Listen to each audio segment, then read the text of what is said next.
Oi amigos, beleza? Continuando então nossas aulas de cinemática, mais especificamente de gráficos, a gente vai começar agora a entrar nos gráficos do movimento retilíneo uniforme, que é aquele movimento que a gente já viu e é importante lembrar que ele tem velocidade constante. O primeiro gráfico ele é muito simples e quase que não aparece. Por quê? Porque é o gráfico de aceleração por tempo.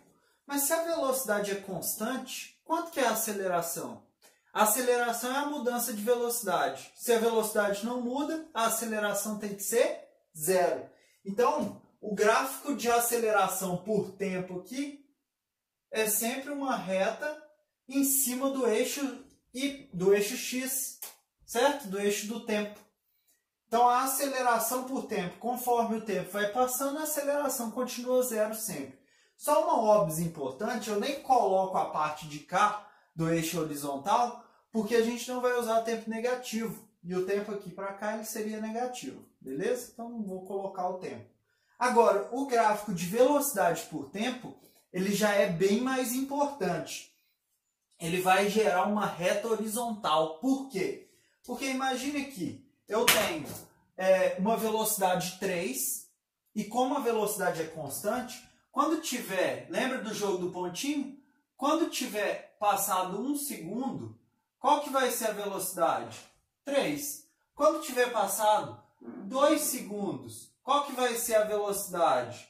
3 também. Quando tiver passado 3 segundos, você já entendeu o padrão. Quando tiver passado 3 segundos, a velocidade continua sendo 3. Então a velocidade é 3 em qualquer que seja o tempo. Aí você liga aqui os pontinhos, você vai observar que ela é sempre 3. Por isso é um movimento uniforme, com velocidade constante. Tá bom? A mesma coisa serve se for uma velocidade negativa. Velocidade negativa só quer dizer que ele está indo para o outro lado. Quer dizer que ele está tendo um movimento contrário àquele ali. Tá? Então aqui, durante 3 segundos, ele vai manter a velocidade igual a 2, por exemplo. Lembra que para classificar entre movimento progressivo ou regressivo, eu olhava o sinal só da velocidade? Então, olha aqui. Nesse caso, se a velocidade estiver em cima do eixo do tempo, esse eixo aqui é tempo, né? Esqueci de colocar aqui. Ela vai ser positiva. Então, toda vez que a velocidade estiver aqui em cima, ó, a velocidade é positiva, o movimento é progressivo, tá bom? Então, se tiver do lado de cima, movimento progressivo. E se tiver do lado de baixo? Se tiver do lado de baixo, a velocidade vai ser menor que zero, vai ser negativo. Quer dizer que em vez de estar com velocidade positiva, está com velocidade negativa, só isso. E aí aqui então, toda vez que a velocidade estiver do lado de baixo, ela vai ser negativa, o movimento vai ser regressivo, está fazendo regresso, está voltando. Tá? A gente pode analisar também a inclinação e a área, igual eu falei na aula passada. Eu dei umas dicas muito boas de analisar gráficos. Se você ainda não viu, volta lá que eu vou usar elas aqui agora. Tá?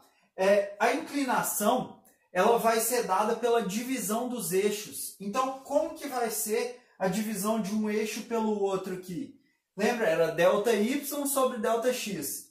ΔV sobre ΔT. A inclinação aqui é a divisão de ΔV por ΔT.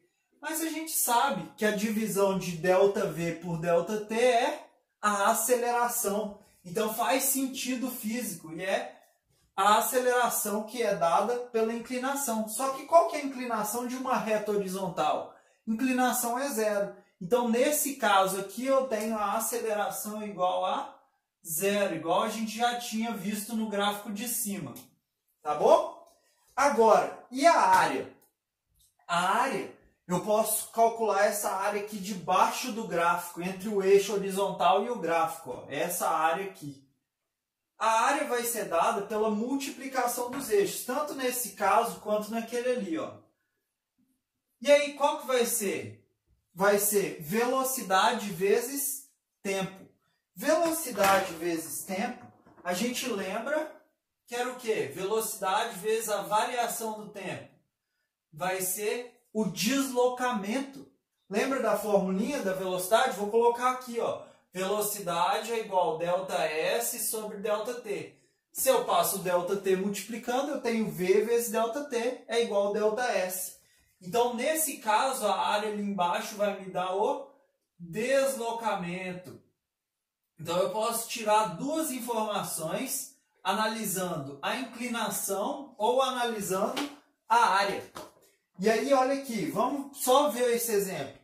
O deslocamento aqui foi quanto? Qual que é a área aqui desse retângulo? 3 por 3. Então, foi 9. 9 o quê? Metro por segundo vezes segundo, corta o segundo com o segundo. Então, fica metros. Então, quer dizer que se ele ficar 3 segundos a 3 metros por segundo, olha como é que é óbvio. 3 segundos, 3 metros por segundo. Então, vai dar 9 metros. 3 mais 3 mais 3. E se ele ficar a menos 2 por 3 segundos? O deslocamento vai ser menos 6. Quer dizer que ele foi 6 metros no sentido negativo da trajetória. Beleza? Então, você consegue tirar tanto informação da inclinação, que é a divisão dos eixos, que é a aceleração. Nesse caso, ela é zero, né? Não tem inclinação. Ou então da área, que daí a multiplicação dos eixos é o deslocamento, que nessas, como a velocidade é constante, nesse gráfico vai ser sempre uma área de um retângulo. Então é só multiplicar um valor pelo outro. Tá bom? Por essa aula era isso, eu espero muito ter te ajudado. Fique comigo nos próximos vídeos e tudo de bom!